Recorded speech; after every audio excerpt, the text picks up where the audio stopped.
Le premier ministre sait très bien que nous sommes depuis de très nombreuses années et encore aujourd'hui tout à fait favorables au libre-échange. Là n'est pas la question.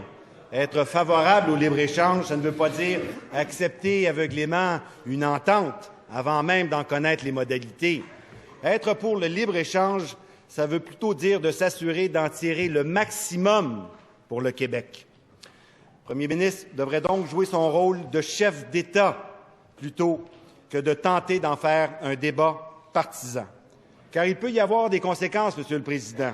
Pensez seulement aux négociateurs fédéraux qui ont entendu le premier ministre hier. Plutôt que de recevoir le message que le Québec est solidaire de ses travailleurs agricoles, ils ont entendu le premier ministre briser son propre rapport de force. Est-ce que le premier ministre peut se reprendre et indiquer aux milliers de personnes qui ont des inquiétudes légitimes s'il exigera que les compensations fédérales soient à la satisfaction de nos entrepreneurs agricoles avant de ratifier le partenariat transpacifique? Monsieur le Premier ministre. Monsieur le Président, malgré l'introduction de la question, il demeure très clair pour tous et toutes que le Parti québécois est opposé au libre-échange. Et c'est trop tard. C'est trop tard maintenant. S'il vous plaît. Ça va?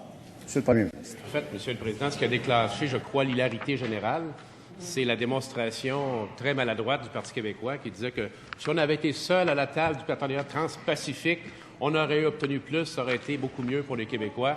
Alors, ils sont en train de dire, Monsieur le Président, qu'ils sont prêts à renoncer aux énormes avantages pour le Québec.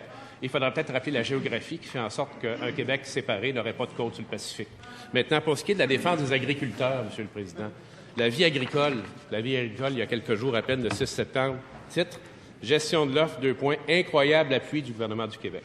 Alors, c'est ce qui a fait en sorte la présence de nos deux collègues sur place, avec d'autres collègues des autres provinces, se sont ralliés au Québec, de faire en sorte que les compensations ont déjà été chiffrées et annoncées. Maintenant, ce qu'il faut faire, c'est aller plus loin.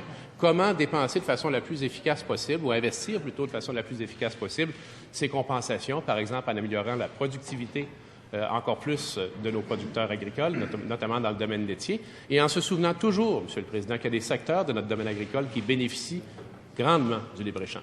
On parle des bleuets. Je vois mon collègue député de Chicoutimi qui est certainement très heureux de savoir que les producteurs de bleuets vont avoir accès à ce marché-là.